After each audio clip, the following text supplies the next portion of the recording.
Hey everyone, on this episode, we're going to be talking about the battle between Seth freaking Rollins versus the Fiend Bray Wyatt that took place at Hell in the Cell 2019. And who will be the best current WWE superstar to recreate the NWO? And what could have been booked better? I'm talking about Triple H versus Goldberg back in 2003. Welcome to New Entry Wrestling Podcast. IAN is who I am, and cheesecake is what I love to eat. And if you're feeling so high in joy, give me a holla. But since we can't hear you ever, what can they do? They can like and subscribe. Hit that 5-star frog splash review on Spotify and Apple Podcast. Thanks for joining us for another Let's Talk Wrestling episode. Now let's talk. What is up, ever? I miss you. How you been, bro? I've been good, man. Just living life. Yeah, I bet. I bet. But hey, today on another Let's Talk Wrestling, but that's gonna be later on this episode. Right now, we got a returning guest and ever. This is the man that was, taking your spot while you were gone. I'm sorry, but I needed somebody, I can't do this by myself, you know me. Oh yeah, You- it's okay, man. He's holding it down, man, while I was gone. So that's Ooh, good, damn. man. He's gonna love hearing that. All right, he's gonna love hearing that. I know that for a fact, but he will be joining us later on. But ever, uh, how's the house, bro? How's the house? It's good, man. Just a lot more work than an apartment, that's for sure. It's like you Ooh, have to go and do I bet. yard, you have to do all that now. Before you Damn. just were an apartment, now you have to deal with the whole house, clean every Yeah, room, do everything, yard work and all that. I It is what it is. I know. Hey, but at least you're a homeowner now, right? Isn't that the dream? Oh yeah, Isn't that the that's dream? definitely the dream. Just Is to that have the white is picket it? fence, but my fence is brown, so it doesn't matter. It's still okay. Hey, it's a start. Yeah, it's a It's start. a Yeah. start. It's an investment. You're gonna get there. It's gonna be how you envision it, or how you and your wife envision it, or how Yeah. your wife, you know. Yep. But it's gonna take time. You're not gonna you purchase that house to build your dream home. It's not your Yeah. dream home. Yeah. So, but that's good, man. Happy for you. Congrats. Thank you. Thank you. So we got a lot. It just sucks because you're not gonna be going to any wrestling events going in the near future. No, not really. No, No, only a no, few here and there, but maybe yeah. very spaced out. Yeah, very, very spaced out, I would assume. I don't think I'll go to WrestleMania or something like that. I gotta pay for this house. No, You gotta make no, some. no. I can tell you straight up, you ain't going to WrestleMania. No, I'm not going to You WrestleMania ain't for a going, while. you Give me a ain't couple going to years WrestleMania. to pay That some of the that's mortgage off gone. first. Nah, but ever. So I got good news and I got bad news because you're about to meet the person that, that's been, taking your spot while you were purchasing your dream house. So you're gonna meet him, for the Yeah. first time. So, don't get jealous. No, man. I'm still your man. I'm still your boo. I want to thank you for holding it down while I was gone, man. Ooh, hey, he was holding it down too, man. But hey, let's go ahead and bring him on. Let's go. What is up, Andre? Damn, boy. I love the hat. I love the shades. And I know Ever loves that shirt. Oh yeah. Andres, welcome back to the show. Ever, Andre, Ever. What's up, man? Hello, hello. Nice to meet you, man. This is the guy that's been Likewise. holding it down, man. Oh yeah. So appreciate thanks for joining us once again. And god damn it, Jose, what is wrong with you for not joining us again? So um we were supposed to do another fatal four way, but nope, it's all right.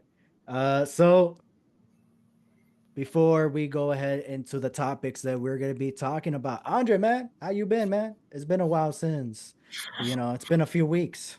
Good, man. I've been doing that fasting that I've been mentioning. The first 2 days of the week, I'm just doing water, Ooh. and then the last 3 days of the week, I'm just one meal a day.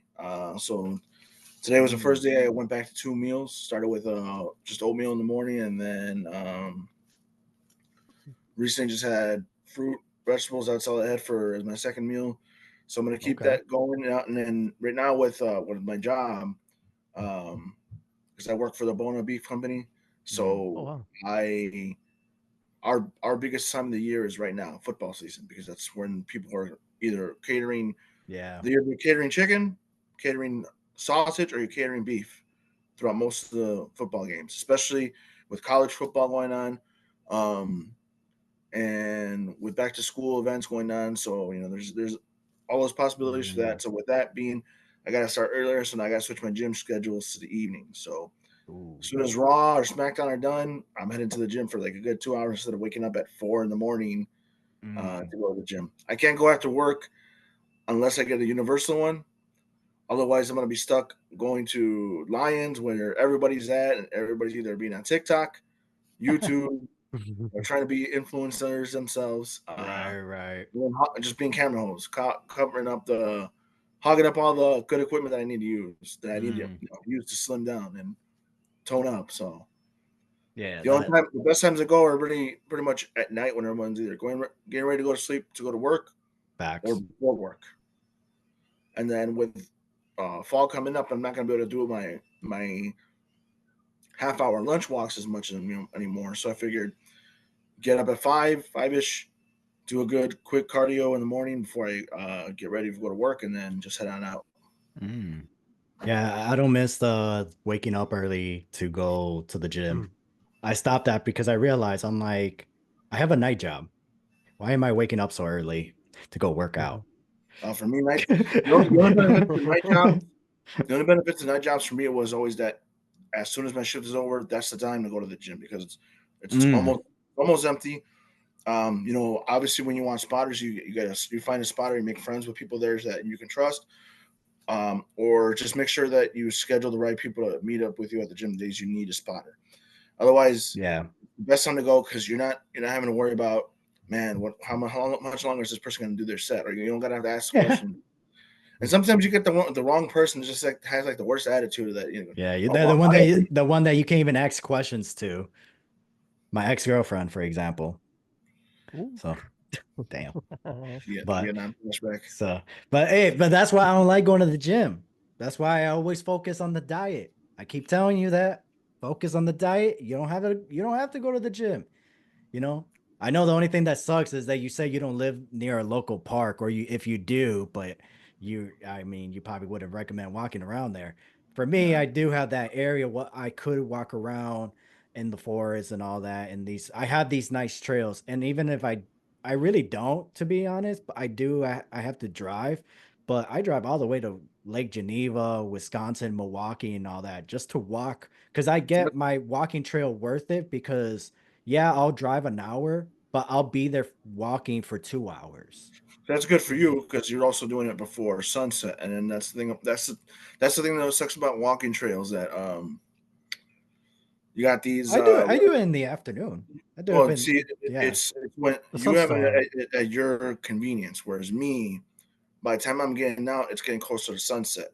So you Mm. got these rent a cop, forest preserve cops that end up trying to ticket people for getting in shape. Well, I go on my day off. You act like I go on the days I work. I mean, if you were to, if you, at least the benefit for you would be if you were going to go before you to get ready to go to work. If you want to Yeah. get up a little earlier. In my case, if I have to go after work and try to go to those walking preserves, I can't because by the time now that it's getting closer to fall, Mm. sunset is getting sooner. Yeah. So if I go there and then my car's still there after sunset, I'm going to get a $200 fine. What the hell, bro?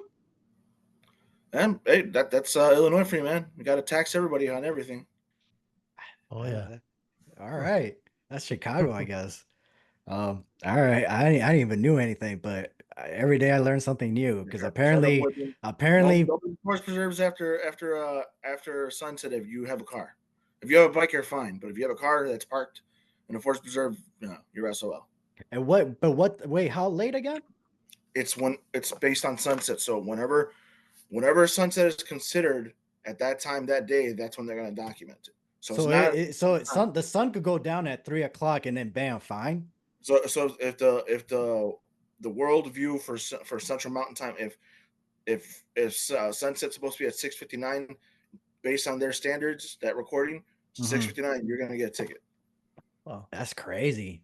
It is Just based not on what that day is. that's Chicago, bro. Ain't like that over here. Nope. That's DuPage also. To page two. I'm in Will. I'm in Will. All right. Well, Cook County Will doesn't do Lucky that, or unless Cook County does do that, and we Do don't that. care over here. So I probably shouldn't have said that on there here, but anyways, we do care. I mean, what do you, Andre? Yeah, I knew that. Liz. I knew that about the ticket. But Ever, aren't you in the weight loss journey goal too? Yeah, I was doing like a 30-day challenge. I Like told, oh just my gosh, I told Ever, hey, bro, be the first person to do this 42 challenge with me.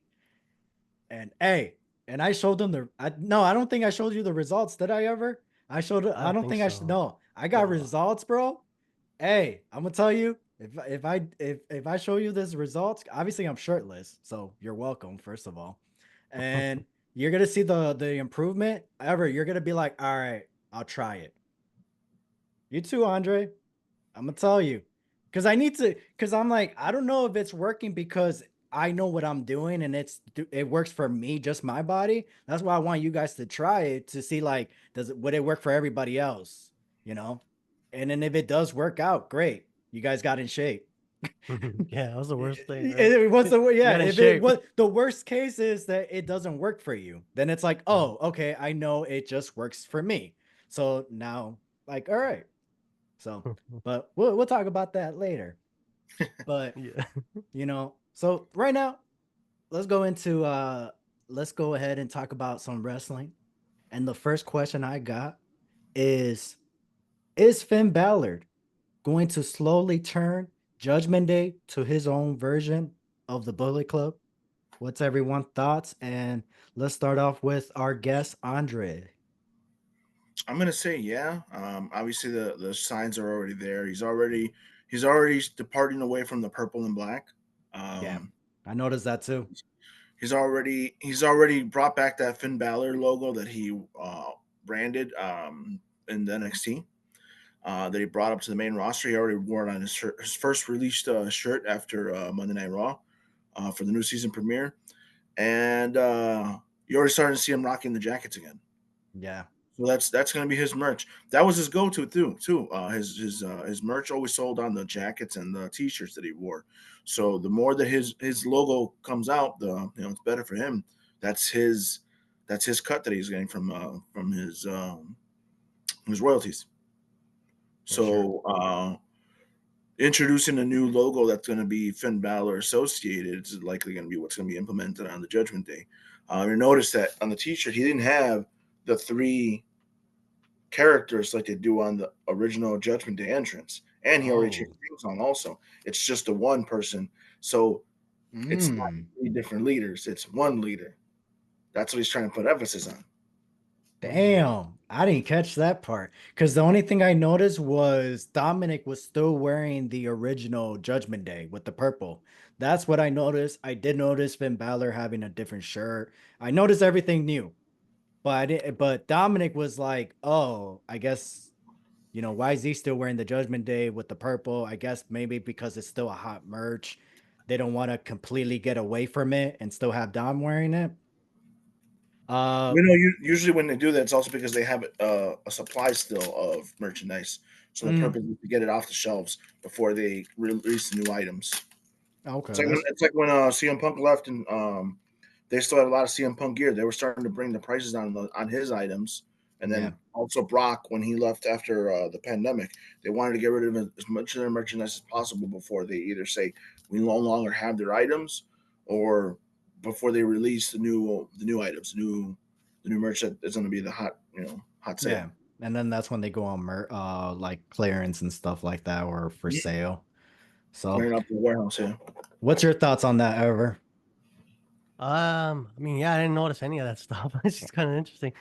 But I mean, like, in terms of like Bullet Club, I'm like, I don't know because no offense to like JD and Carlito and Dominic, they're not like the OG like Bullet Club with like Carl Anderson and Mm, what's his name? Oh, the guy he's in New Japan still. Big Well, Fish, Tama, huh? The big Big Fish, maybe big. No, Big it was Luck, like Big Back oh Luck or Bad something Luck like that. Fale, Bad There you Luck go. Fale. Um, uh, Duke Gallows. Eventually they had Tamatanga. They had like who else Basically, was like there? there's a huge difference between The the Bullet Japanese Club. Pimp. Yeah, like Yeah. a lot of those guys were like, tag team I mean, they're tag team champions now, but like it's a different kind of like group of people. Maybe like change it to the Bullet Club, but they tried it the OC hasn't really worked in Mm. WWE. WWE version of the Bullet Club, like the OC with, when they had like Finn Balor teasing he's gonna join AJ Styles and Luke Gallows and Anderson. But I Yeah. don't know, it's kind of like a tease, but it hasn't really worked out. I mean, Luke Gallows and Anderson are NXT and they show up when they want, they don't have to be there. They get paid when they show up and stuff, but it's like it hasn't really worked out for them. Mm. I don't know. Like for me, I don't see that version. Yeah. I see it's kind of like the NWO Kevin Nash thing, where it's like it's his version of the Wolf Pack, where it's like it's not the Bullet Club, but it's like it's the closest thing I'm gonna get to it. It's or maybe he's Mm. just doing like a reference for the people because that's what you guys want. I know that's what we want, and it's like you know what I would rather just with what you're doing with the Judgment Day, it does work, but it is but Andre, you kind of like threw me off with that one with the with the three on the shirts. What you said was three people, now it's one person. No, It was the like the entrance, the laser effect that they have on the intro. oh You don't have the three Yeah. characters for the Judgment Day in the beginning anymore, like they used to when they all came out at once. They now didn't it's have just that, one. but that character was now on Finn Balor's T-shirt, just the one by itself, Mm. just the one So with the sword. It wasn't all three; it was just the one to initiate that it's just one leader this time. Whereas before, you had the leadership between Finn, Damian, and Rhea. Each one of them had a decision had a part in what the decisions were with leadership. Yeah, and that's true. That's true. I And remember that. that was the struggle of they were trying to act like as if there's no leaders, but in reality, they all try to one up each other. Like Wait, so isn't that main? using Sorry, go go ahead. ahead. Sorry. No. Isn't it hypocritical that Finn Balor says that because he's the reason he kicked out Finn and Rhea is because their egos are too big and they wanted to be the sole leader. But Because now he's they making it the because same way. Well, remember Are they what he gonna? said. He became a sidekick. Yeah, that's what yeah. he did. He did become the moment that Priest won the Money in the Bank briefcase. Hmm. Finn became the sidekick. He became the afterthought. He wasn't taken as a leader like he did when he first joined the Judgment Day, because he then said, "I'm going to do what Edge couldn't do. I'm going to reshape this group." But he still tried to center it around him Right. because he didn't try it. Remember there was always that tension. The moment that Priest won the briefcase, that Balor was trying to go, no, you may be bigger than me, dude, but I'm the big brother here. Yeah. And he did say like we were cool. We were cool until I won that money. Until you won the Money in the Bank briefcase, and then I started facing Seth Rollins, and then you're in my shadow. You didn't want me to win the World Heavyweight title. You didn't want me to win the World Heavyweight title. It's like, why? Because you felt like you were the leader. If I won the world title, then I'm going to have one up you. He thought that what Damien was, what Damien actually did, Damien thought Finn Balor was going to do, but Finn Balor said, no, I was never going to do that. That's what Rhea Ripley and Damien. So if you really think about it, Damien Priest and Rhea Ripley are the ones who are truly heels in this storyline. They always have been. They were heels when Edge recruited them. Finn Balor was the babyface. Finn Balor just said, "Okay, you can't beat them. I'm gonna join you." Rhea Ripley is the one that got Finn Balor to join, and we're all together. We're all there is no leaders. We're all Judgment Day. Rhea Ripley, Finn Balor, and Damian Priest, and then they got Dominic, then JD, and then those are well, technically it was just those four because Damian didn't accept the JD, but yeah, he accepted our truth, kind of.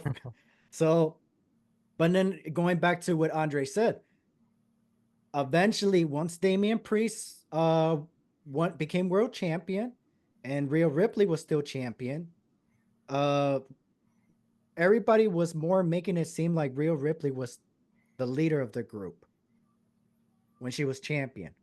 nobody had an issue with it because she was Yeah. making the right calls. Isn't she the one that like, she's gonna go to Pierce and schedule a match? I think that's happened Yeah. a lot where like, oh, So that was, Rhea's gonna go up there and get a match for you Right. to Adam Pierce. and Why then her, like why her? that's what caused that tension. That's what caused Yeah. that tension of That's how instead it of it being started. a tripod, instead of them being the three legs that supported the entire group that managed the team, it started to become a power struggle, and it would skin under everybody's skin. Damian Priest was like, "Why is Rhea making rules? Why is Rhea making matches for us?" Finn Yeah. Finn was a third leg. Why? Because Priest had the briefcase and the titles. Rhea was the world champion. Dom was a singles champion. So Finn was still becoming the afterthought. He needed JD because he needed some support so that somebody would be in his corner. And it Yeah. was the guy that he grew up with in the wrestling business. That was A guy who was gonna listen to him. his buddy. Mhm. That was his tie breaking vote between the Mm. three votes. Of course, Rhea had Dom also, but he was starting to lean more towards Finn little by little when you before even before the live situation happened.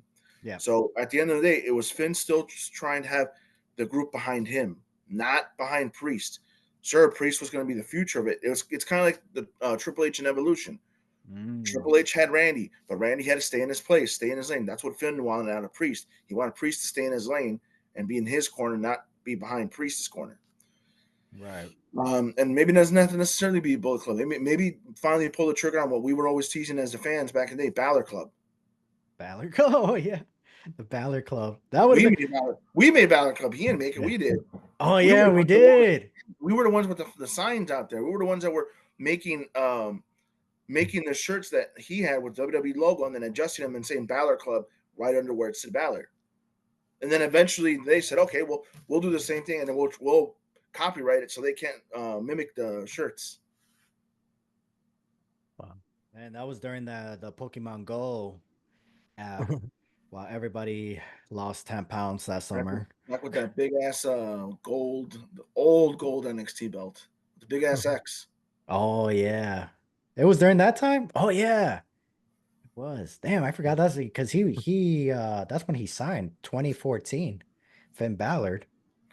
So Yep, yeah, so with the OG Bullet Club. now my final question for this one. With Finn Ballard being the leader, do you think he would finally become world champion? Next year, Yeah. 2025. When do you think how do you think Money in the Bank Money. or Money in the Bank? You ever? I Say the Rumble. Oh, you're gonna go with the Rumble. Interesting. I say he's the Iron Man for the Rumble, but he makes it to the Final Four. Oh, that's a The nice people who one. have the most momentum, in my opinion, for the Rumble are Kevin Owens and CM Punk. Winning the Rumble? Yeah. You know what? Throw Randy in just in case it ends up leading to WrestleMania between Cody and Randy. Okay. I like that. Since we're here, let's throw out some predictions for Royal Rumble Final Four then. I'm gonna go with I'm gonna go Final Four. I'm gonna go with John Cena. Mm. I'm gonna go with CM Punk. I'm gonna go with Seth Rollins. And then I'm gonna go with Roman Reigns. Mm. Punk, Cena, Randy, and Kevin Owens. See, I would say Kevin Owens, but I knew you were gonna say Kevin Owens, so I didn't pick Kevin Owens. But if you didn't pick Kevin Owens, I would pick Kevin Owens. Ever? Go Final through a four. curveball. Ooh, Jacob Fatu, okay. Roman Reigns, Okay. Kevin Owens, and Randy Orton. Okay. The Jacob Fox too. That one was a curveball. I feel like you should have saved that one last. I know, right? But you As gotta much as I start us want to see, strong. as much as I think that Roman would make it to the final, I think with the whole buildup behind Rock and the whole Civil War, I think somewhere in that top 8, the last 8 is where he gets pulled out. Kind of like those eliminations in the Rumble, like where Kurt would get His cheese just dropped. uh like when Kurt eliminated Goldberg, being distracted. I think that's Mm. going to be Roman's elimination. Someone's entrance that he's supposed to face uh, the opposing bloodline, and then Jacob Fatu will probably eliminate him Oh, and be distracted. that would, yeah. Or the Rock could distract them, and then Jacob could be the one to eliminate the Roman, so that way they could have a quick feud building up, leading up to WrestleMania, like kind of like a warm up match for the Rock. So I like that. That's a great idea. All right. Well, it's time that we talk about the booking that could have been booked better. WWE 2003 rivalry, Triple H versus Goldberg. The first encounter was supposed to be at SummerSlam 2003, but due to injuries and lack of star power, Vince put a last minute elimination chamber. So now Triple H was forced to defend his World Heavyweight Championship against Goldberg, Kevin Nash, Shawn Michaels, Randy Orton, and Chris Jericho. We eventually get Goldberg versus Triple H at Unforgiven a month later. What is your thoughts? We're gonna start off with you, Ever. Do you even remember this rivalry? Yeah, I did. Yeah. Well, what I think is that I think at the time of SummerSlam, Triple H had a quad injury. That's why he was wearing those pants or shorts, whatever he was wearing. Right. So I think people knew that. Obviously, like all the people on the internet, like he's injured, he's gonna lose, right? Mm-hmm. And people and Goldberg at the time had that word they use now, aura. He had that aura about him, like he's Goldberg. Triple H is injured. He's gonna win it tonight. With the chamber's just there to protect Triple H. Because otherwise, he could like take his time and not get more injured. So that's why they Right. brought in Kevin Nash and Michaels and Orton and That's Jericho. what the chamber Yeah, that's what was it's for for to his protect safety. Triple H. If it was 1-on-1, he might have gone seriously injured then, and he was already injured, but like worse. So I was Right. thinking I think the match, I think Goldberg should have won because they had that Goldberg had his moment. That was his moment to win it. And then at Unforgiven, it was kind of like that aura was gone already. Like Mm. why a month later? Triple H could have dropped it already. He could have been at home recovering, but no, he kept going with this feud. Everybody knew he was injured, so why even keep going that direction? So that's why I thought it was kind of like interesting that they did that. So I watched the match. It was a good match, but like Goldberg should have taken it, and he would have gotten a longer title run than he had. All right. Andre, what was your thoughts at that time if you did watch it at that time? Yeah, that was probably one of the last 2 years I got to see it on free cable. And that was on a box with the rigid channels, and so I just had to listen to it. But of the few pictures I could see of it, yeah, I was pretty pissed. And now as an adult, I'm even more pissed because I'm like, okay, well, what was the point of Goldberg squashing The Rock, squashing Christian, squashing Y2J, having them beat everybody in the ring after Kevin Nash because Triple H wasn't going to let all of his buddies take the pin from Goldberg. To have Yep. him terrorizing Raw and having him bury all the WCW guys. Why? Because Triple H didn't get to be a part of the invasion. Because the guy that tore his squad is the one he had the shittiest WrestleMania with. It could have been a better WrestleMania also. Um, but yeah, it should have been Goldberg that won.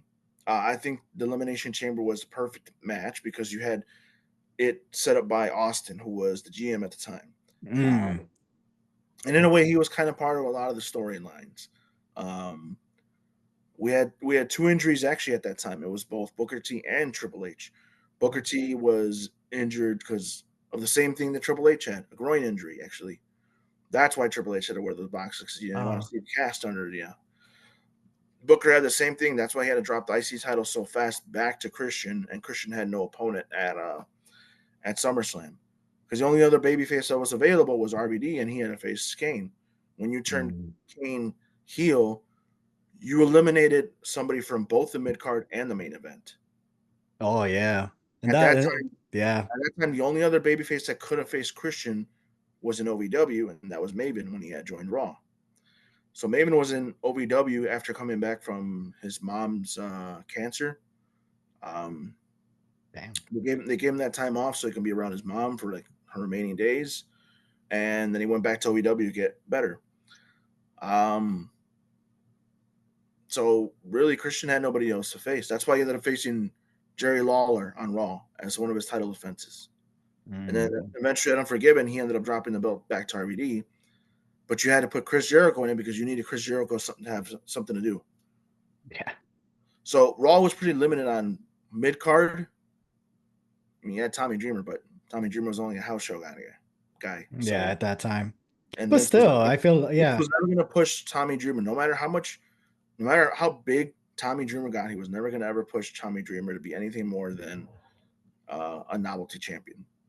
And that's sad because all the hard work that Tommy Dreamer gave. Scott Steiner had turned heel, and yeah, you had nobody for the mid card for the IC title. Well, Scott Steiner hasn't turned healed yet. Scott Steiner was still having a feud with Tess, but they could have threw the IC title involved with that feud. Yeah, even that one. Yeah. Just so that Christian could have gotten a pin over Test because of Scott Steiner and Stacy Keibler. Yeah. That distraction could have given. But yeah, there's a lot of field opportunities in that whole pay-per-view alone. Even like how you said, maybe the WWE title should have been the closer. Both world title matches were pretty big, well hyped, but that Lesnar and Angle match was better than WrestleMania. To be honest, even the Iron Man match was better than WrestleMania. Even the Iron Man match itself, just because Kurt lost doesn't mean there wasn't a better match. That was a hell of a lot better, honestly, than WrestleMania, in my opinion. Yeah. Oh yeah, but at the same time, it's like that's not fair because it's like they had a whole hour. They had a whole hour, and you booked it so well. Like there was so much good storytelling in that Iron Man match. Honestly, the thing that WrestleMania makes it better is because he got injured in the middle of the match and kept going. But nobody knew about it until years later because of pulling the curtain back and all that. Wait, bro, Lesnar almost died, right? He said like if he didn't have the neck muscles in his neck, he would have died. He would have. If he wasn't like muscular in the neck, he would have died. Like his neck was snapped. Like he would have been dead. And what moment did that happen? When he did the shooting star press and he landed wrong. That's the moment he's supposed to break his. That's the moment he was gonna die at that moment if he didn't have that muscular neck on. Oh yeah. Oh, I thought you were talking about the Iron Man match, the WrestleMania match. Yeah, yeah. But yeah, that's the thing. Because of that shooting star press and that incident, they don't really talk about that match.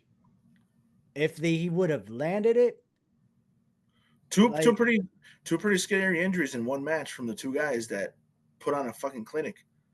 Oh yeah. And Kurt Angle broke his neck there too. They both kept going despite the injuries. Man, that's crazy. And you would think, and that's the thing, you would think Vince would have still gave him this moment at SummerSlam, because it's like to make up what happened for WrestleMania, even though it was a incident. I think maybe that's why they did the Iron Man match on SmackDown. But yeah, going back to Goldberg, I think it should have been him, clean win all the way through. You give Triple H time to recover. And you know what? You could have given even Test and Steiner, instead of a tag team match that led to the heel turn, you could have had them face Goldberg in a triple threat at Unforgiven. Now, yeah, that's gonna be a lot of triple threats, eventually. But then from there, you could have still booked the rematch between Triple H and Goldberg 1-on-1 at Survivor Series. Give Goldberg a clean win afterwards, and then eventually him with Kane and Goldberg, where Triple H gets the world title back. Yeah. No, yeah. Doesn't make sense to rail that momentum Goldberg was on that soon. And hell, you could have even had Kane take the pin at Armageddon just so that Goldberg could have ended his career at Mania with undefeated streak. Kept that going when he came back so that you have another streak you could have broken. Oh, yeah, when he came back. Brock could have broken two streaks at WrestleMania, one against Undertaker and one against Goldberg's WWE run.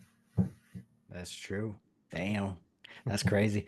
I agree. Because the first they announced that it was going to be Triple H versus Goldberg at SummerSlam. And like what you said, Stone Cold Steve Austin said, no, we're going to have a Elimination Chamber match instead. But it's just crazy that I feel like whatever said earlier, what were they afraid that if they would have had a one-on-one match, would Goldberg hurt Triple H? Most likely the answer has to be yes, because of his past record.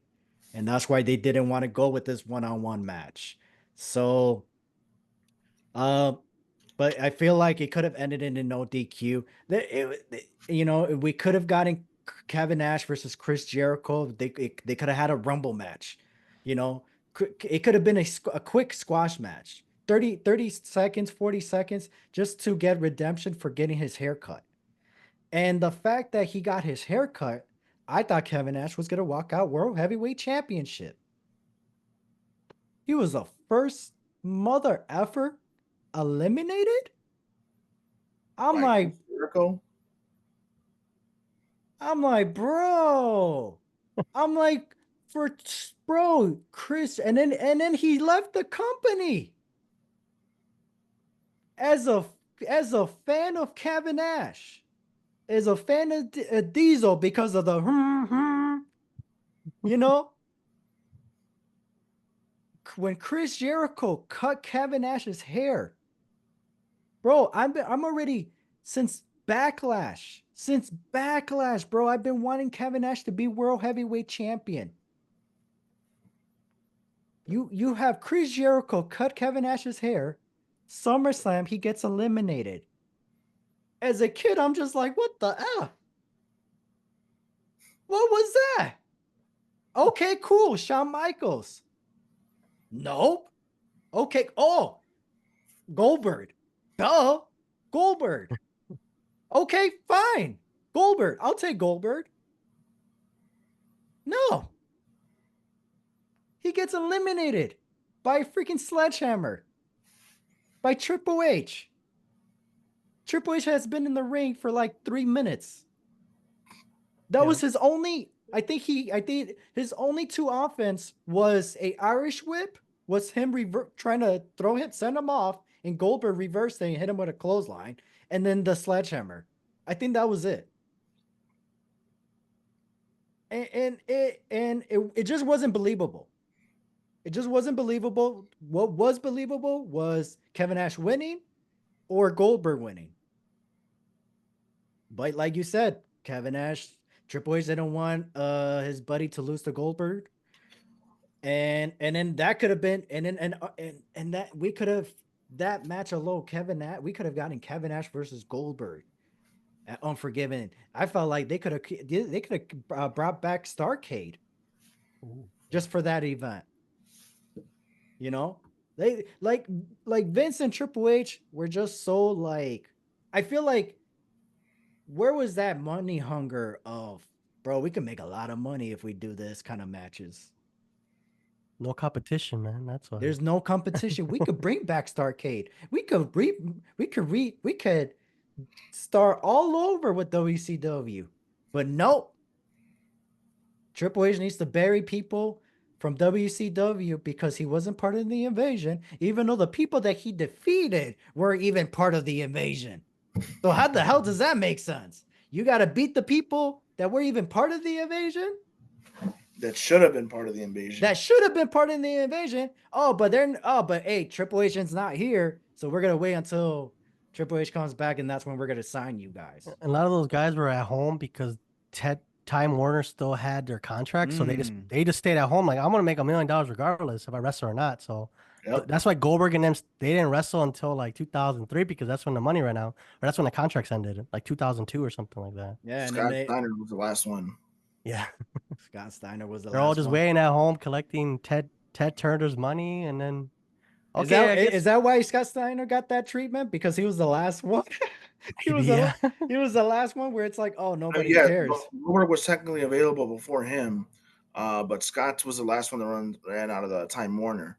They just wanted to have Goldberg be like the first. They had to get him to agree to the contract, and he even said it on the podcast with what's his name, the Dave guy that everyone's going to doing the podcast with. They was only going to do 1 year. So that was the whole plan from the beginning, only do 1 year. For Goldberg. Yeah. So it was planned since he signed. He was never going to do more than 1 year of a contract with the WWE. He only want to do a one and done and end his legacy on a high note, which he did technically. Just shitty reaction from the fans. So okay. So Do you think if he came right after WCW ended, he would have been better off? Like right afterwards? Like right when like oh dude, 2001? he would have been hot. Imagine he came in on Raw the following Monday or whatever. He just came in and speared like The Rock or something right then and there instead of like waiting 2 years, you know? Well, I think it technically would have been him for him to spear Austin, Oh yeah, or Austin. remember Ooh, the that night would have been after was when Ric Flair, and so Flair would have had to interject him. Mm, damn. So I like Or that.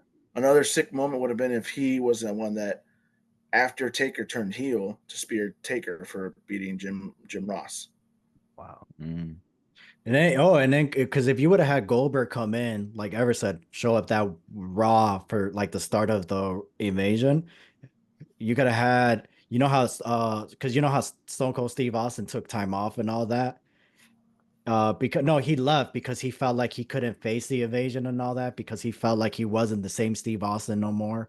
And it's like it would have worked out with Goldberg because it's like, bro, I can't do that. Like my neck injury, I'm not the same person. And then that's when Kurt Angle could have hold the fort and Steve Austin could have just taken time off. That's when Kurt Angle can't do it no more. The Rock comes in. The Rock can't do it no more. And that's when you bring back Stone Cold Steve Austin, the real Stone Cold Steve Austin, because he found himself, the attitude version. Then when you bring him back to go face Goldberg throughout that invasion. So, damn. That's why I like, see, that's what I like about fantasy booking. You see, you can't do this stuff with current WWE superstars. So, but no, that's cool. But like, it just sucks. Like I said, going back to that elimination chamber about how we could have gotten Chris Jericho and Kevin Nash. You know who else we could have gotten? We could have gotten Shawn Michaels versus Randy Orton. Ooh. They started their feud at Unforgiven a month later, but we could have gotten that at SummerSlam. Well, so and then again, the other one is Triple H versus Goldberg for the World Heavyweight title. I feel like the outcome could have been easy. Triple H dropped the title to Goldberg or ended in a no DQ. Evolution could have came out and beat down Goldberg. You know, the match could have not started. It could have been a no contest. Sorry guys, no Triple H versus Goldberg match tonight. And then that we could have gotten the freaking main event of Kurt Angle versus Brock Lesnar because that was a hell of a match. But anyways, besides all that, we're moving on to the Goldberg and Unforgiven. Now, like Ever said, when he finally won the title at Unforgiven, Ever, you said that it's not the same anymore. It lost its aura. Like it should have been SummerSlam. It should have Like been. sometimes it's like it's like a lot of things in life. If you don't pull the trigger right away, it's lost its moment. It's lost its, everybody's like, they Especially if kind of you're moved on building by the up. time. Yeah, Yeah, if you especially if build you're him up building and he up. lost, like what's going to be the point now? He lost. If he was undefeated at the Mhm. time, Unforgiven would have meant more. But since he lost at SummerSlam, it just lost its like luster. Yeah, Yeah, because the night after that world title win, it was kind of meh. Like, oh, he checked it off the list. Like, okay, I'm champion. Cool. It's like, Like, oh, okay, cool. yeah. he didn't get the crowd reaction that they thought he would have gotten just by waiting another month, and so Yeah. because of that, he pretty much got the title taken off of him. Like 3 months, right? Or something like that. How much was it? Mhm. Three months, Yeah. 6 months? And then I think the only person I think I think he defended the title against Chris Jericho, if I'm not mistaken. I think Batista as well. I don't know if he defended the title, but I know he faced them as Well, champion. it was during that bounty hunt. After Unforgiven, Triple H put a bounty hunt on Goldberg. So Mm. everybody that his title defenses were on Raw for everybody that was trying to collect the bounty. So Oh, okay. so that's when it was Batista. That's when it was uh, Shawn Michaels, Randy Orton, um, and Chris Jericho. So yeah, and then now that was the part where I can't really try to remember that much. I even trying to find footage and couldn't find much of Goldberg's title reign at that time. But I do remember that it felt like he was a television champion. And what I mean is a guy Mm. who is I'm here to defend I'm the television champion because there's nothing for me to do, so I'm here to defend the title every week on television because I'm just the paper champion right now, whatever. The title holder basically because you know, Musician. yeah, I'm just here to look for the next star Like the because placeholder, pretty yeah, much. Like I'm placeholder. I'm holding until Triple H returns, pretty much. Something like And that. yeah, and while I'm holding the title, I'm gonna try to find the next person to, we all know that as fans, it's like, oh, we know that. We try not to judge it, where it's like, oh, we know what's going on. All right, cool. That's fine. Let's just enjoy it. Let's just Mhm. go with it. But that's how I felt with Goldberg. But I will say whatever said about how like it wasn't the same when Goldberg finally won the title. I have two feelings about that. Now, I like that buildup when the person loses and then wins it the next month later. If, if, if it's done how they did it with Kurt Angle. He he got a no DQ at SummerSlam. Unforgiven, I believe, was his hometown where he won the World Heavyweight title. Same thing with John Cena, SummerSlam. He lost to Edge. No, he lost at his hometown, but he won it the month later, but he won the title at Edge's hometown. If it's the meaning Oh. behind it, there's no Goldberg. Where did he won the title? Was it even in his hometown? Where is it? Was it in a base where WCW Atlanta. was known? Was not Atlanta. It wasn't. His booking is from Atlanta because of him being a former Falcons, even But though that's what I'm saying. But Well, was WCW was in Atlanta too. Yeah, yeah, pretty much. but was no, Unforgiven there? he's asking him some if Unforgiven was Uh, Atlanta. No, I don't think it was. Let me check. Well, well, while Ever's checking on that, I'm gonna let everybody know that IAN is who I am. Like and subscribe. If you're watching us on YouTube, like and subscribe. If you're listening to us on Spotify and Apple, hit that follow button. You're listening to New Entry Wrestling Podcast. So let's get back to this episode. Ever, did you find out anything yet? It was in Hershey, Pennsylvania. Oh So my the gosh. so that might as well be Kurt Angle's hometown because like an hour probably from Pittsburgh or something like that. So yeah, so that was their mistake then. So that's where they messed up. They should have went somewhere where Goldberg was known at. They went somewhere where it's like, why are we here? This is not Goldberg's city. Why are we here? Why did he win the world heavyweight title here? Like So that was Charlotte? more I don't know. that's more on WWE then. Mhm. Because that's like CM Punk. Where imagine CM Punk Money in the Bank 2011 against John Cena. Instead of Chicago, it was at Hershey's. Or like middle of nowhere, like Omaha, Nebraska. Like what? Yeah, Seattle or something. Or to Don't get make me it worse, wrong. Yeah. it's not even Chicago. It's Hoffman Estates. Yeah, right. Oh, damn. Champaign, Illinois. So, oh Your man. favorite city or something? And, Your and then and favorite. then you have Vince tell Michael, tell him it's the Chicagoland area. It's not. Tell him it's the Chicagoland area. It's Chicago. I hate the Chicagoland area. It's like, no, stop that, please. But all right, Ever, you know what time it is. Yeah, it's time for fantasy booking. On this booking, we're here to see which WWE superstar we would pick to recreate the NWO, the New World Order 2025. Which superstar will be your Hollywood Hogan, Randy Savage, and the Outsiders? You can add a fifth member. Six members allowed as long as it's a female wrestler. Andres, you go first. Ooh, fantasy booking. NWO 2025 with superstars. You got your people, Andre, or do you need time? All right. Well, considering these guys are technically part of the Oh my God, don't say bloodline. NWO extension, definitely would put Finn and AJ. Okay. Um, Finn and AJ is a good choice. Who are any of those two going to be leaders?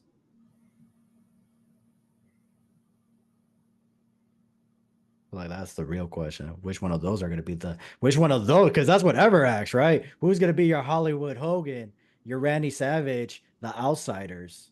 So, Ooh. so damn. Actually, that would be your Hogan and Randy Savage. Butting Yeah, heads but who? was the leader. Butting heads Yeah. until one of them gets kicked out. So Or, let them decide who's going to be Hollywood Hogan. I like that one. I like that. um,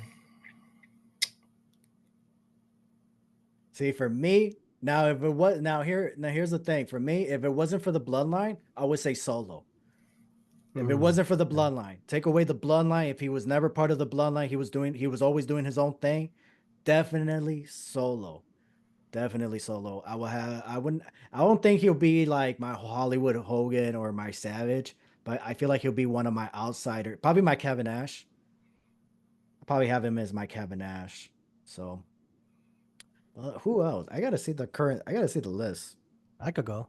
I got Go my. ahead. You got your people. So the leader, I would say AJ Styles. I would Ooh, have Braun Breaker. I have Gunther. So those are the powerhouses. Those are the guys that like dominate everything. okay. Orton for more the veteran role, like the older. I'll say like a savage. For him, I'll be a savage because he's older. He's more wise. You know, he's still there, but he could be a champion, but he doesn't have to be a champion. He doesn't need a championship, but he could be like Ric Flair, like Randy Randy Savage, Savage, or like like a Ric Randy Flair. Like Savage. he's there. And then finally enough with like a charismatic guy like Rollins. So it'd be like a power struggle between him and AJ Styles. So it's like kind of dynamic with like eventually like Nash and Hogan, like that kind of like power struggle. Mm. I could see AJ and Rollins having that power struggle, you know. The other guys are there, but they're more powerhouses, but they're also really good wrestlers. That's where the prime NWO was like the best members. Now after that they added B team and all that stuff, you know. That's when I was kind of like it's lost its luster after a few years when they added like random people from the roster, you know. This is like prime. Because they were just friends and all that. Yeah. They were just like, oh, hey, he's a buddy of mine. Let's Yeah. because they did exactly in WCW what they said they wanted to do in WWE. We're just gonna wrestle each other. We're just gonna keep around each other doing the click. All it was just Hogan featuring the click. Yep. yeah, for the longest time in the main event. Here's the thing, nothing's wrong with that, but at least try to help create other superstars because it's like you guys didn't thought this through of like, wait a minute, we got to It create was new cool when it superstars. started. Then it just became. It was kind of the ministry. The ministry was pretty cool because you used all these guys that were cool with Taker, but he was giving them the airtime they weren't gonna get. Yeah. And then Vince did his corporate ministry, which fucked it up. Was him doing to that was what the overkill of the NWO was. Mm. Um, I would have to disagree about putting Randy in the new version of the NWO only because he is. I mean, they did the kind of the same thing with Kurt Hennig. They put him on both the NWO and the Four opponent, which Horsemen. was the Four Horsemen. Mm. I think he was more of a Horseman guy than an NWO guy. And where Randy, he was an Evolution, which was an extension of the Four Horsemen. Mhm. And to combat the NWO modern, you'd have to have uh, the antidote to them, which would actually have to be either, if not Evolution, the continuance of Evolution through Randy Orton, or the Legacy. Mm. And I think that's where I like that. Dynasty guys join Randy facing the NWO because it's like, hey, our families built this industry. You guys are becoming the poison to it. So we're here to take you down. Damn, Mm. so you just said it, and then I was gonna say my leader because you disagreed, and I was like, you know what? Because you disagreed, I was like, I got a good idea to make Randy Orton my leader for the NWO because what you just said, the poison, because he's the snake, the viper, and I was like, oh, NWO poison, Vince McMahon. So I was like, ooh, no, I want Randy Orton to be my leader now for the NWO because of what you just said, because of the poison, where it's like, oh, I'm gonna poison the WWE, so I'm gonna bring back the NWO. So I would make Randy Orton my leader now. Thanks, Andre. So, but now I got my picks. I got Randy Orton as the leader. I got Austin Theory. I got Braun Breaker, and I got Dominic Mysterio. All right, so now I gotta finish my list. Okay, so it was Finn and AJ, Yeah. and I'm gonna throw Omos in there because they had a giant, which was Ooh. Big Show. So Ooh. if you put the right people with Omos, you're gonna book Omos to be the threat he was under AJ. Yes. Um, Ooh. Oh yeah, and they were make tag teams. make MVP the manager the way that Ted DiBiase was the manager for the NWO, and all he was Mm. managing the guys that couldn't talk for the NWO. So that's where you throw MVP in for Omos. Okay. Um, So you and as far as a tag team, you don't need like an actual right, tag team. You could build your own tag team. for this, I would want to bring back the guys from the Undisputed Era. Which Ooh. ones? Which ones?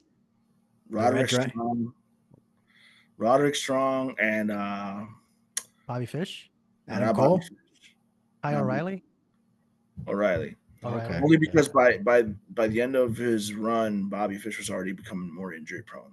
Yeah, At least I love Bobby Ryan Fish. O'Reilly and Roderick Strong, I think, were a better duo for a tag team. Yeah, I love Bobby Fish. He during his tag team run with O'Reilly back in the Ring of Honor day, O'Reilly carried that tag team. he That did. He did. so What were they I called? think Redragon, right?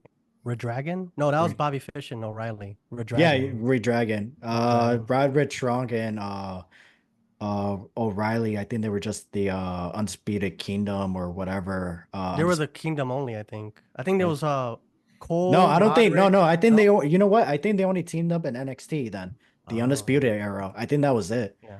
I think. Yeah, I don't think because 'Cause Robert Strong I was know it was never a Adam, tag it was team. Roderick Adam Strong. Cole, it was Taven, Mike Bennett were part of the Kingdom with Maria Yeah, Kanellis. That was in Ring of Honor too. and Adam Cole. I don't know if you Adam. mentioned him. Yeah, yeah, Adam Cole. Okay, Yeah. so oh yeah, no, that's so so you said Robert Strong, O'Reilly, AJ Styles, and Finn Ballard. You Omos, basically MVP. Omos and MVP. Um, any females to anybody? Anybody? No females in mind? The only person I could think of is Liv Morgan or Bailey. I don't know. Because the women wise in NWO, they're mostly valets. And I don't see a lot of the But women no, now be but I'm valets. saying, well, you're Oh going yeah. back in the past, but I'm saying Oh, right okay. now, Right current now. current WWE 20 like 2025, Hmm. like who would be the who would you add in the group? I would Like, be based on power alone. I would say Baszler. I don't know why. ooh, if Because you're she would be speaking more like power, like she's like a power in like a no offense to DeVille, but I think Baszler would be better suited for like that kind of group, especially like the one I mentioned. They're all like really strong. They're very like dominating. So I think Baszler. I don't want to say Charlotte because Charlotte's more like Ric Flair. He was always anti NWO, so it wouldn't yeah. make sense for Charlotte. But I say Baszler just because of her. Hopefully they use her right, but she'll be used I like mean, this more. is your booking. How Yeah, would you book her right? I'll book her like a killer, like There you MMA go. Yeah. fighter, choke people out Not how randomly, would kind of WWE thing. book it. How Yeah, would right. you book it right? That's the real thing. That's why I picked who Yeah. I picked. Because I know if the guys that I picked, WWE would just put like, nah, bro, No. that's a B team where it's like, yeah, because the way how you book it, but the way I'll book it, like, trust me, I'll book them to be a B team, but I'm gonna build them up to the main event if you give me time. You know, I know they're not gonna be straight up main eventers in 2 or 3 months. Maybe they will, maybe they won't. But it's just, and also like these guys, the guys that we picked, obviously, well, maybe for you guys, well, yeah, no, they're all doing well. But like the guys that we picked, we know they're gonna do well if they're given the right opportunity. If you let them either be themselves or if you play some where it's like, oh, this makes sense. Yeah, I can make this work. Everybody everybody that we mentioned, they're all professional. The nothing at this moment, nothing was holding them back. Had they had moments where hey, we feel like they're being held back, but it's like, yeah, because it's not their time yet. It's not their time. Look at Jay Uso. Look at where was he 10 years ago? 10 years ago, Andre, you and me did an episode how we were talking about how they were in the kickoff show when they should have been in the main card. Look where he's doing now. And I remember telling you also that the reason that Roman booked him to be in the main event is because he didn't want him to be complacent. Because every time Jimmy got injured, Jay was just a ring announcer or being paired with somebody else, just to keep the Uso merchandise selling. Yeah. Um, he never got to be a singles guy. He only got to be a singles guy when Roman gave him that opportunity. Because it's like that. It's like that promo he cut on Roman. He's like, I want to be known as me, because all I ever hear when I'm in public and the fans come up to you is, which Uso are you? True. For the He didn't want longest to be. time, for the He longest didn't want to be time. that twin. He didn't want to be the unknown twin. It's like At the least Mark Jimmy Jannetty promoted to him his because of his Michaels, wife. right? At least you know who Jimmy was because of who he was married to. Yeah, that's true. With Jay, I'm gonna be honest. I knew Jay. It would take me a second where I'm like, oh, which one to see? Where I'll be like, oh, well, he's obviously Jay because I know how Jimmy looks. And Jimmy, you could tell. But Jay, it took a long time to find his own look. Because to be honest, like you said, Jimmy stood out for me more because he was the funny guy. He was the guy trying to make people laugh. He He's the was the guy one who that was stood doing the out. mic all the time. Jay was kind of like, the shy guy. Yeah, that's true. And now he's the Mr. Gee. Now he's getting the crowd. Now he's this version's uh the fans version of Jeff Hardy, whatever. I don't know the right word to say, but he's the Jeff Hardy of this era, basically. There you go. That's the right word, the right term to say it. So Charismatic enigma. yeah. So, but he's actually a little bit more better on the mic than Jeff He's Hardy. not the Genetti. So, oh He's yeah, not the no. Shawn Michaels, but he's not the Genetti either. The Yeah. Miz, the John Morrison, he has to be one of those two. The John Morrison and the Neither Miz. of those two. He's He's not neither. neither. No, Is that in a good or bad way? that's a good way. Ooh, okay. All right. Well, let's moving on. Ever, it's time for a double down, baby. Ever here, I want to take this time to remind everyone to please like and subscribe for Spotify and Apple. Hit that 5-star Frog Splash review. You're listening to New Entry Wrestling Podcast. Now let's get back to this episode. Hell in a Cell 2019 main event was Seth freaking Rollins versus the Fiend Bray Wyatt for the WWE Universal Championship inside Hell in a Cell. Some would say this match was too soon for the Fiend to have, and others will say that those people are right because the ending of that match was crazy. And what I mean by crazy, I mean, like, are you freaking crazy? What are your thoughts that Vince McMahon booked that horrible, horrible ending? Andre, please. I want to take that mallet and smack Vince for doing that stupid shit. That Come was on, man. Oh, we're gonna stop the match because he's about to hit him with a fake mallet, a novelty prop. You know what I would have done? I would have let Seth do it, and then after he moves all the debris, go for the pin, and if the Fiend kicks out still, then out of frustration, he keeps trying to pin him, hits him with the mallet again, he kicks out, and then he starts looking into the mask. Is he alive? Is he dead? What's going on? Fiend puts the claw on him and makes him pass out. Wins the title. They didn't want to do it because they didn't want Seth to drop the title too soon after he just won the title back. Even though he's been champion for like a month or two at this point already. And They didn't want him to lose the title too soon after beating Brock. they should have never booked the freaking match. Ever. What are your thoughts? Yeah, I think the same. It should not be booked. And this this is the second time in a row it ended in a DQ.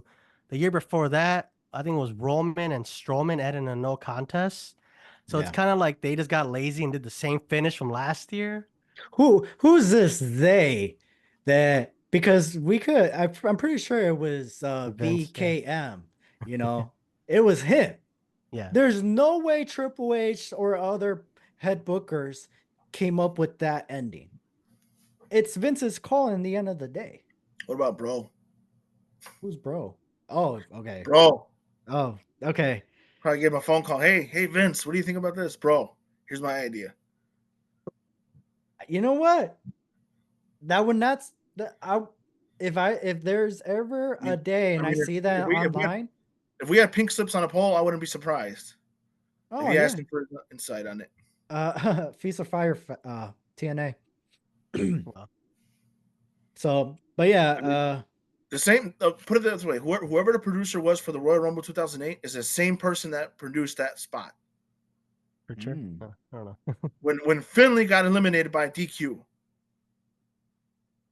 Oh yeah, bro. I totally forgot about whoever gave Vince that idea for the Rumble is the same person that gave him that idea for the finish for the Hell in a Cell. Wow. bro. Yeah, you're in wrong on that part. I totally forgot. He came out. No, yeah. What was Finley? No, Finley was never entered yet, right? He was entered, and then he was. The Uh, shillelagh. Yeah, oh, I thought he came out. I thought he came out before he, he entered. he did come out before, and then he got eliminated for using the shillelagh because he went to defend Hornswoggle. Okay.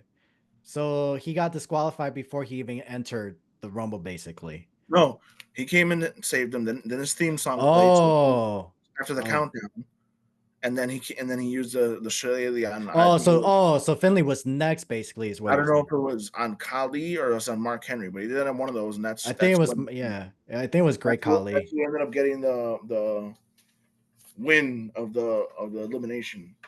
Damn, that's crazy. I totally forgot about that. So yeah, my thoughts. Match should have never happened. We should have. I get it because of Fox. They ruined everything. Vince wanted to make them happy, but then You realize also it's the fact that we had the gimmick match, the gimmick pay per views to begin with is the reason why it happened. Mhm. If Hell in the Cell was not the next pay per view after SummerSlam, you would have had a regular match between the Fiend and Seth. Mm. But because Vince felt that gimmick pay per views were the thing, even though we all said for how many freaking years, no, dude, let's not do this. Let's not focus every single pay per view around the same exact match. Why is it an annual thing that we have to keep seeing the Hell in a Cell? And then it's red. It's red. Yeah, making it Lighting. worse. Yeah. You painted the cage red, and then hey, you know what? Remember what Kane did in 1997? Let's see if that works for the Fiend. Let's turn the lights on red. Why? Oh, does he have some sort of special powers? Because that would make sense. Why the lights are red? No, okay. Why? Matt, That's Matt, the that's why I said if you're going to go through with the match at this point, then yes, make the lights meaningful. Make the lights be the reason why he keeps kicking out. Make it Mhm. make it part of his energy source. So the point where at that point Seth is like trying to figure out why the hell does he have to do, and then he just puts a claw on him. If you're going to go through with the match in the paper, then finish it the way it should be.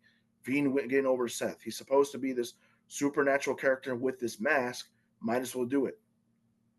Yeah, I like that. I do agree on that mask part Might as because well make him that psycho clown that he was supposed to be. yeah, because that gimmick could have been like the what's that movie, The Mask with Jim Carrey, where it's like if I take this mask off, you lose your power. You Have you know, seen the original story of the mask? Like the real story? I heard of it, but tell me Yeah. about it. I heard like the movie made him like Dirty B. It was like it was so bad. Like the muffler scene would have been like he put the guy in a muffler, like he shoved the guy in a muffler. Like it was really graphic compared to like the Jim Carrey movie, like Mm, super graphic. It might be banned in some countries actually. So that's damn. how graphic it was. Yeah, I that's what I heard. I heard that the original story compared to the movie is way more graphic. Oh, the mask movie, yeah, Yeah, and yeah. they've turned it, Mm. it is comedy, but Then then it's then it It was a dark comedy, it was like it's like horror a it comedy. yeah, it's like what's that, Art the Clown? It? No, that's Pennywise. Oh, Art the Clown from the that terror movie. oh, the oh, black and white. Terrorizer? Yeah, Terrorizer? Terrorizer. Yeah, Yeah. that's what I heard the mask was. but the Oh, movie is it's the comedy version of it. yeah. And then So they did a cartoon to make it more comedical. yeah, because they realized they can make money out of it. So, but then that's all as far as I feel like they're gonna go, unless And a that's ugly ass second movie, remember with Jamie Kennedy with the oh dog? yeah, they made the Dude, that was second one. horrible. I was They like, did dude. make a second one, man. I totally forgot about that. So no, but like, Dude. yeah, I like that. I thought that, and then to be honest, the Fiend, all he wanted, or sorry, Bray Wyatt, all Bray Wyatt wanted out of the Fiend character was his version of mankind. That's it. But Vince was like, "Oh, we gotta make him into a super villain, powerful creature that has powers because for the kids' sake." And if you're gonna do that, then do it, book it, make it like that. Don't just say, "Oh, Yeah, I'm gonna make him all powerful," but then I'm gonna have Goldberg beat him. yeah, Yeah, like in what, 20 seconds or something Goldberg, like that. Goldberg. Yep. Goldberg. I mean, this probably was the first match where it actually started diminishing, right? His character, you think? Yes, Like when he because after lost? that, This is then like the fall, like this is like the when the stock price goes down. It's like the first piece of the stock price going down. Yeah. and then Next thing Randy about to buries him. crash. We all knew once that announcement happened, everybody knew that Goldberg was going to walk out as champion. Everybody knew it was going to happen because because obviously what we wanted was Roman Reigns versus the Fiend. That was the point. They Ooh. That's what we wanted. Vince wanted Goldberg versus Roman because he wanted the spear to be passed as a torch kind of thing. And it didn't have to be because Roman didn't do it because of Goldberg. Well, I mean, if that's the case, how many guys have to pass the torch now on the main show? Everybody has a freaking spear. Yeah. Goldberg has to Nobody, come back. very few people have a power bomb, but everybody has a freaking spear. Yeah. So, Have Goldberg a has to spear come battle back. royal. Have a battle royal. The winner is the only one that gets to use a spear for the rest of his career. Everybody else has to retire it. Yeah, who else? Charlotte, Jay. Who else has it? Braun, Braun. Roman. Yeah, Roman. Who else? You said Charlotte, right? Charlotte. Charlotte, Braun Breaker. Doesn't another Roman wrestler have it? Well, It's like the go-to Rhino. move if you can't really wrestle. Like sometimes, so some people. I forgot who Or else we has No, can't. it. you're thinking about forearms. You're thinking about Yeah, forearms and super kicks. It's yeah. the new form of what people do when they can't wrestle. Edge. You have to throw Edge in there. Oh yeah, Edge. Christian used it for a while. Moose. Moose, Moose. Lashley. Brian He did. Myers. Oh, how are we gonna forget about the man beast? Gore, Rhino. Rhino. Well, hold on. To be fair, I'm gonna quote what Rhino said that Rhino does not do the spear. He hits people with the gore. Now, if people kick out, he hit It's a them with the spear. spear. So, technically, Rhino is undefeated when it comes to people kicking out his finisher, and he's a smart guy. And I met that guy. That But I dude don't is think really that many smart. guys kicked out of the gore either. So it's protected, right? Bonus Yeah, protect moves. I because I don't Rhino I mean, saved it by I think saying I that. think even The Rock never kicked out of the gore. He took the gore, and then Fell off eventually the did ring or something something. sort of reverse to it. Him and Jericho never really kicked out of the gore. Mm. There was just shenanigans involved that led to their eventual wins. Man, I do love their rivalry, Chris Jericho and Rhino. It was a nice mid card rivalry, and then obviously with Stephanie in the mix, it's like that's how you use Stephanie. See, that's why Stephanie kept Rhino from losing his gore momentum. Mm.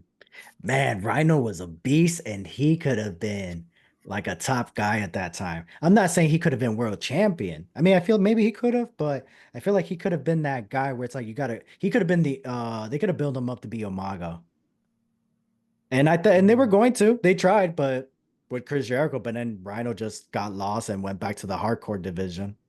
So, but going back to the Seth Rollins and Fiend, after the match, Seth Rollins was upset, went backstage, was gonna do some things, can't mention on here to Vince. Paul Heyman, cooled him down, whatever. The damage is done. He told Vince, we can't do any bad booking like that anymore, especially if you're gonna involve me. So Yeah. so And yeah, and obviously he clearly listened to Seth Rollins because Seth Rollins' career has skyrocketed. And while the Fiend, um, got went to Goldberg after that and just had a great, John Cena did save him his match at WrestleMania, but it wasn't really a match. It was more of a storytelling thing. But once again, that's what saved him. But and also hurt him because it was like, bro, you did so well telling a story that when you came back and it's time for you to wrestle with this gimmick, it's not the same. So it's like you had to keep doing what you were doing with John Cena, or you had to kind of like what I told you, Andre, about the Undertaker. When Brock Lesnar broke the Undertaker streak at WrestleMania 30, I thought that was the end of the Dead Man gimmick, and he was gonna come back as the biker gimmick. Nope, came back with the Dead Man gimmick. I felt like that's what should have happened with the Fiend. The Fiend should have just they should have just dropped it and be like, hey man, we got to start all over with this one. Because they released him, right? They released him and then he got re-signed again. A year later, They Yeah. released him after he got buried by Randy Orton. WrestleMania Which 37. I can care. I don't care how many times people say he didn't get buried. He got buried, man. Come on, you build him up to have a return only to lose cleanly to Randy Orton. You know what got buried the most? The Hell in a Cell match. How do you get a DQ in a Hell in a Cell match? That's the point of the match. To True. beat the snot out of each other. That's the goal. You could throw a guy off the top, like that's fine. But you hit him, you get DQ'd for that. With a sledgehammer. You imagine Undertaker getting DQ'd for throwing Mankind off the cage. At that time, he should have. Exactly. That would have been At that time, he should murder have. at that point. But like that destroys the aura of the Hell in a Cell match because you're like, how do you get DQs 2 years in a row in a Hell in a Cell match? It's like getting DQ'd in a hardcore match. Like it's a hardcore match. You're not supposed to get DQ'd. That's the point of the match. That's the thing we forget about. Like the Hell in a Cell match is meant to be carnage. It's supposed to end a feud, like Yes. with CM Punk and Drew McIntyre. That ends in a DQ. People are gonna riot, but I don't think it will. But you know what I mean? Like that's where you end a feud like that. You don't just be like, That's the purpose oh, of the Hell in okay, a Cell. DQ'd. Like what? It's the point of the match. You have to kill each other in there. Well, not that part, but No, but you know what I mean, like not literally for storyline purposes. But storyline purposes, yes, that's the build. But it's storyline purposes. That's the purpose of the Hell in the Cell. Is that's how we got to this freaking point because we can't stand each other. We can't stand each other like Triple H and Shawn Michaels. Oh yeah. They like Triple H, bro. I'm tired of you. I am tired of you. Hell in a Cell match. Another one that should have been a Hell in a Cell match is Edge versus Cena at Backlash, but instead they had a last man standing match. But that's another one with Edge said, I hate you, bro. I hate you, and we're gonna have a last man standing match.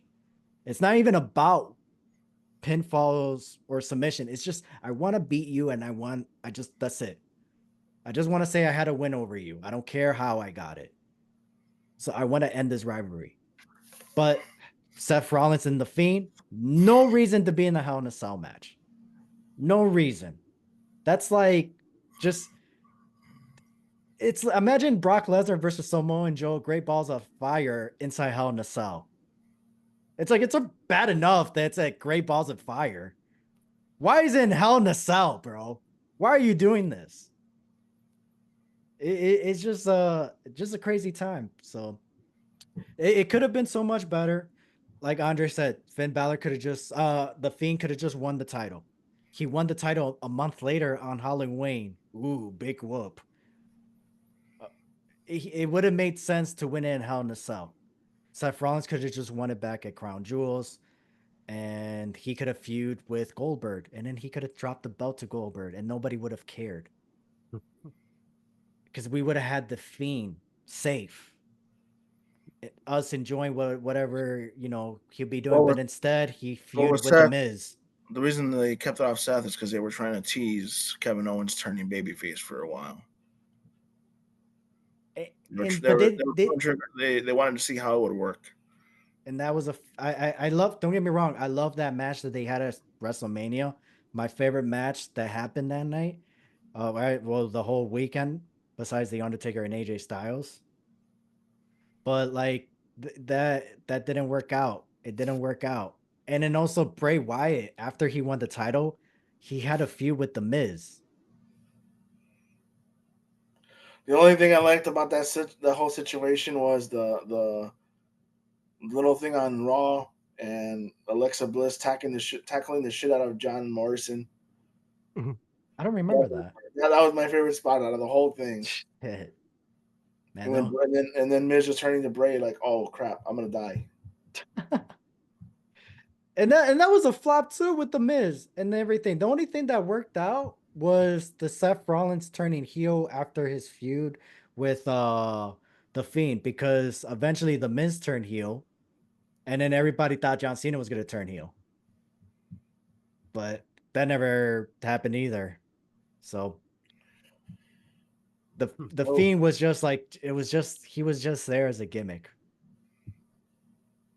Do you think if Bray Wyatt, I'm not saying he would have done it, but if Bray Wyatt would have found a way, instead of being so dark and twisted and try to make it more superhero-ish, do you think Vince would have listened a little bit more? no. He had the right mind. Did you say no, Andre? Vince is a stuck-up motherfucker, and he Facts. thinks his he thinks his way is always the right way. That's true. Mm. That's why we've had so many stupid bookings for years. That's why WrestleMania 26 was as horrible as it was. That's That was 2000, and started oh, 2010 with the no, sponsors. even the year after. The year after, the only real thing you had for a WrestleMania thing was the Undertaker and Triple H. Everything else on the card was horrible. Yeah, It was just it was Sunday Night Heat. It wasn't WrestleMania. that's true. There was nothing WrestleMania about uh, the new Job Squad of the Big Show, Kane, Kofi, and Santino versus the Core. The Oh Core, yeah, the core, the core, not the Nexus. That's the The crazy part. double R, double R, not The double R. core with two R's in there. It's like, dude, that's so fail what? from the start. If you had thrown Carlito into a tag team, would have been the Apple Core, Core. And then, regardless, the core, cool, but they should have faced the Nexus. They should or have. or the IC title should have been put on the line, and Wade Barrett should have faced somebody. Yeah. The other, no offense to the other guys, but they could have been on the sideline. They could have been on the sideline. So, but any last thoughts on Seth freaking Rollins and the Fiend? It's over. It's over. That's all I can think of. Ever? I don't want to watch that match again. All right. Yeah, I that was never. a. Don't tell me to watch it again. Nah, I Please, got God. you. I got you. We only did it because of Halloween. Yeah, no, right. So we're done. Moving on. Ever? You know what time it is? Yeah, it's time for Would You Rather. We're Ooh, doing guest commentary with Michael Cole and Pat McAfee. Here's the first one. Bad Bunny versus Damian Priest at Backlash 2023, or Cody Rhodes versus AJ Styles Backlash 2024. damn. Andres, you can start first. Cody Damn. Rhodes versus AJ Styles. I want to hear McAfee react to the crowd, the soccer crowd chanting the theme song to AJ Styles. What in the hell are they saying? I don't know what they're saying, but I like it. That's a nice one. That's a nice one. For me, I gotta go with Bad Bunny versus Damian Priest. Just because, one, I know my sister would just be jealous as hell. Just so I could say that I saw Bad Bunny wrestle live, and technically, it's a mini concert. It's a mini concert, and also vibing with Pat McAfee, listening to Bad Bunny, because that was a good song that he came out to. I can't tell you the name of it, but Chambea. yeah, I could rock to it. And again, I'm only picking that because if I could actually be it living in that moment with Michael Cole and Pat McAfee watching Bad Bunny and Damian Priest, that match and that crowd was fire. Don't get me wrong. I'm not disagreeing with you picked, Andre, but it's just like I said, I'm only going with the Bad Bunny because I'm gonna make my sister jealous if I was there. You know, I got she's gonna be jealous. Or maybe if I could bring her with me, she could be there with me. I'll push Michael Cole on the side, or maybe she could have my spot. There you go. My sister could have my spot. So, but who are you gonna go with, Andre? Or not Andre ever? I agree with you, Bad Bunny and Damian Priest, because Ooh.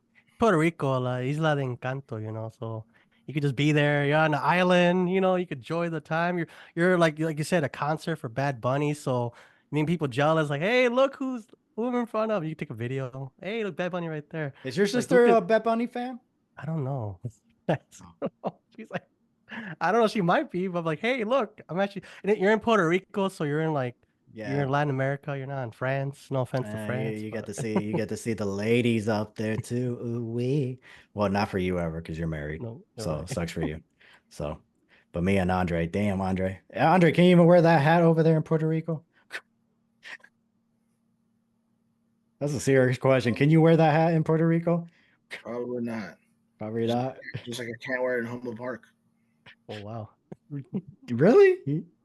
That's crazy. So, you got any more? Would you rather ever? Yeah, I have another one. I have Bret Hart versus Stone Cold Steve Austin, WrestleMania 13, which was Ooh. in Rosemont, or Bret Hart versus Shawn Michaels at Survivor Series 1997, which was Ooh. Montreal, right? That was Yeah, Montreal. Montreal. Montreal. Damn. And then this is the guest commentary with Michael Cole and Pat McAfee. Yeah. Damn. Ooh. So Bret Hart versus Stone Cold Steve Austin, WrestleMania 13. Bret Hart and Shawn Michaels Survivor Series. Damn, bro. I'm gonna go with the side, right? Damn, no. Ah, snap. SummerSlam. SummerSlam. You mean Survivor Series? Survivor Series, yeah. Survivor Series. Was Vince commentary that night? No, he was like out. He was I think wait, backstage he He went, was. he was back. He was in Gorilla until the match. till the end of the match. Okay. Oh no, then that one. Yeah. Oh hell yeah. No, not Bec- the end of the match, the middle of the match. It the was in the middle. middle of the Yeah. match that he showed up. And then once he saw the sharpshooter, that's when he. Ordered No. the hit. Yeah. No, that one. Because I wouldn't even talk. I'll just be listening to Pat McAfee. I'll be freaking out. I'll be like, bro, what the hell is going on? I'm like, what the fuck did we just witness? Hell yeah. Oh my gosh. That no, And yeah. all you hear is the very last words of Michael Cole. I don't know about you, but I'm getting the hell out of here. I'm not staying here. I would have been frozen. I would have He would have. He would. like Michael Cole would have done to that commentary what Jim Cornette did as soon as he found out about the match. I'm gonna get the fuck out of here. I feel Pat would have followed too, and I would have followed too. I was like, I don't know what's going on. Damn, no, yeah, that's a good one. I like that one. Yeah, I'm I, gonna I go. would choose I would choose WrestleMania because like you said for Survivor Series, if I was like a fan at that moment, like say if you're a fan in the crowd, you try to check anybody that's part of the WWE staff, I'm not gonna be in that hostile environment afterwards. I rather and then Stone Cold versus Bret Hart, I think was technically the better match, anyways, right? Because he passed out. Is that when Stone Cold passed out Yeah, that's the from one. bleeding? Yeah, I think I mean, yeah, well, that's true. If you're gonna go based on wrestling match, I'm gonna go with with the Bret Hart. But if you're gonna go base with like the story of like, damn, what's going on? You don't know what's real or a I mean, stage. the ending, the very ending, is exactly why I need Pat McAfee to react. Yeah, because you're sitting in commentary with Pat McAfee. Oh, the WCW. ooh, Yeah. But wait, was that after? Like, let's just say we're yeah, sitting after the Aired. down. match. That aired. No, but That I'm saying, was we're like, imagine if we are with Michael Cole and Pat McAfee. When Bret Hart did the WCW, would we still be sitting down or would we be gone? yeah, we'll I'll be still be gone. sitting there. I'll be Oh, what gone. was yeah, you'll be gone? I'm Okay, running so for we'll my still life the second the bell rang. I'll be like, I'm out, guys. Run for yeah. your life. I would have shit on myself if once Bret Hart spit on Vince. That's what I would have been like, I'm out.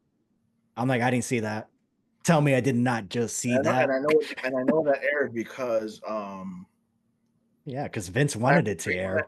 back in the day when VHSs were still around, I rented that exact pay per view from the library, Hmm. Damn. and I watched him spit on Vince. I watched the whole like Sean leaving the ring with the two belts and China and Triple H, and it closes with Brett doing the WCW sign. And Damn. JR saying, I don't know what that means. But I don't know what that means. no, That's like, crazy. he knows what he's seeing. He knows what he spelled, but doesn't know what Bret Hart means by that. Oh, okay. I see your point. Okay. So he wasn't playing Jim And Hart wasn't playing dumb. It was just like, I don't know. I know what he's spelling, but where what at does that least mean? if you see Pat McAfee doing, it's like, did he just spell what I think he did? Yeah. Yeah, I think I see Pat doing that.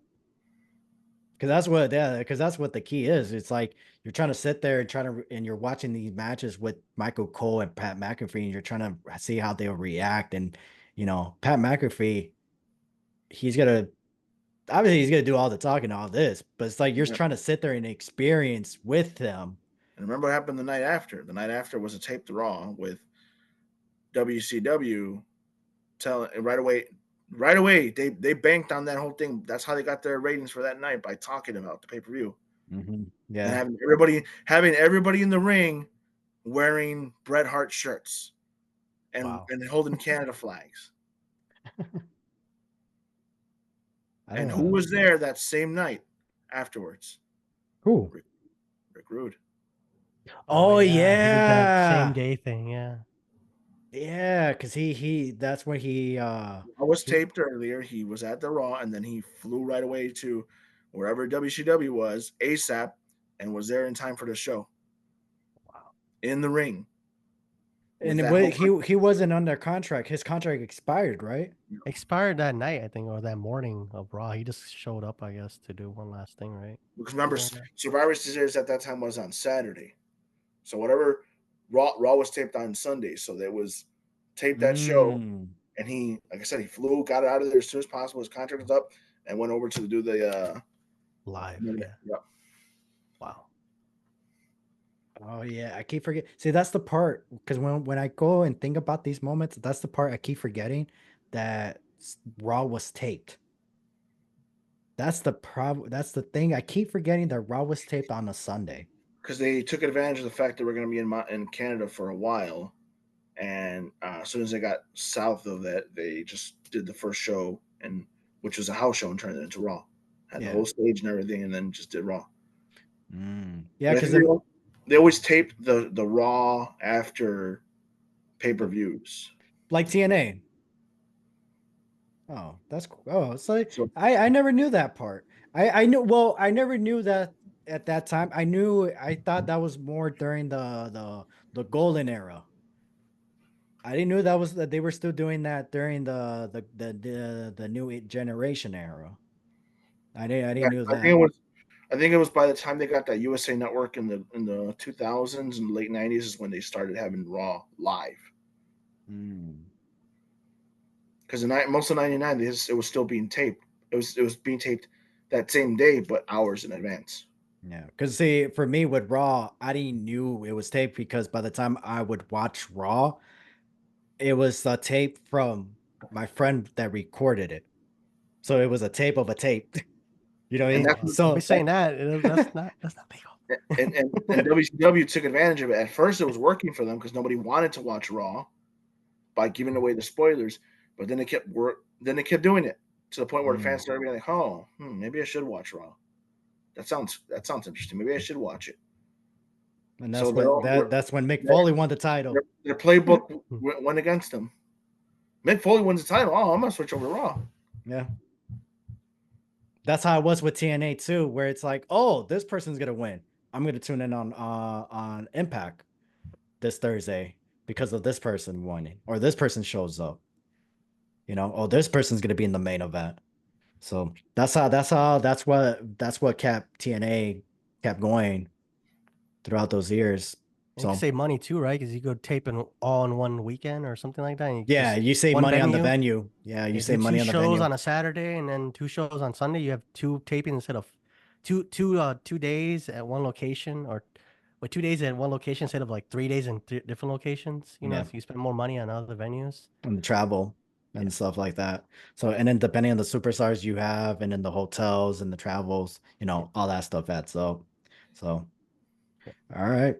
So I have one last guest commentary on Michael Cole and Pat McAfee. It's either Team Cena versus Team Authority, Survivor Series 2014, or Team Damn. Austin versus Team Bischoff, Survivor Series 2003. Damn, bro. Oh man. I'll save yours for last, Ian. You're last. Oh, Uh, rude. you go, Andre. Andre could go first. So let's see. Either Pat McAfee saying, "Is that who I think it is?" with Sting, or when he sees Batista for the first time, "That's a big son of a." Let's go. That's what I'm talking about. Batista return and powerbomb Shawn Michaels.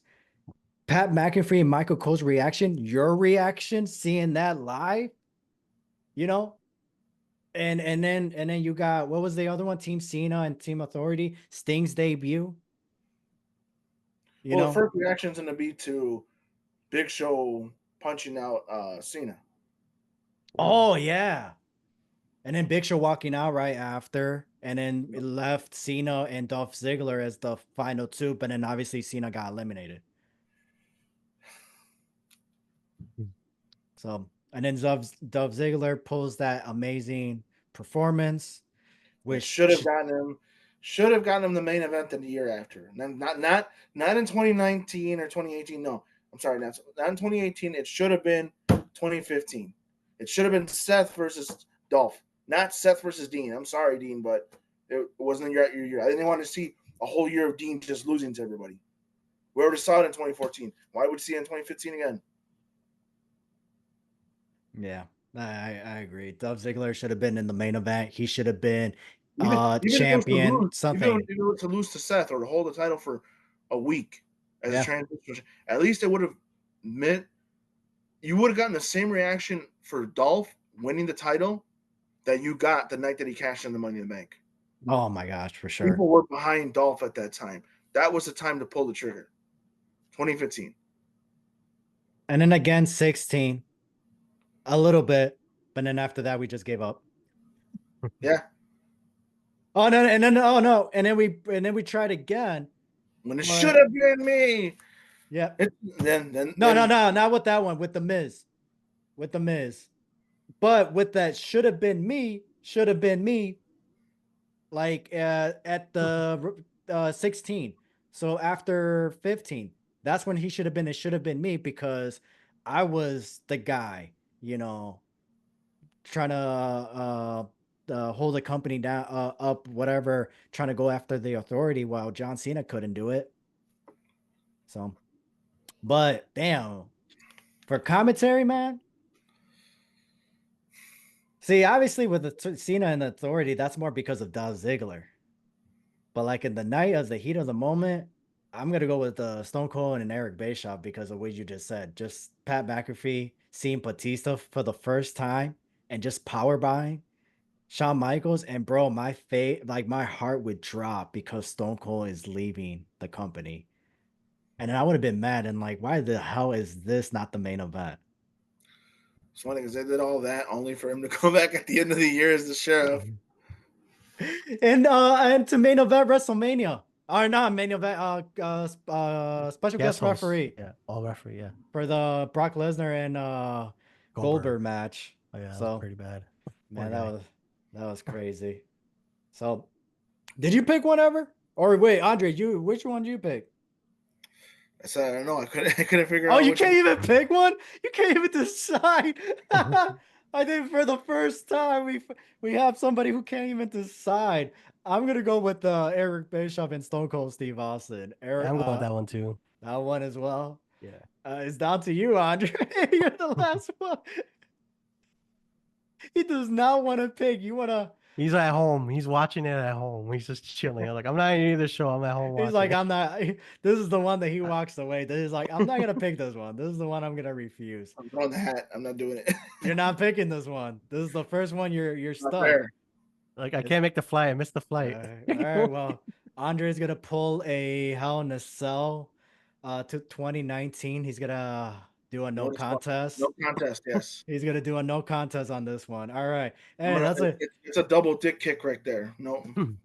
A double dick kick right there from AJ Styles and Shinsuke Nakamura. Well, All right, well, we're about to close the door on this episode. Appreciate everyone who tuned in. Ever take us home. All right. Thanks, Andre, again for being our guest. Everyone, please like, subscribe for Spotify and Apple. Hit that 5-star Frog Smash review. You're listening to New Entry Wrestling Podcast. Until next time, we're your hosts. I'm Ever, and that's Ian. And we are out.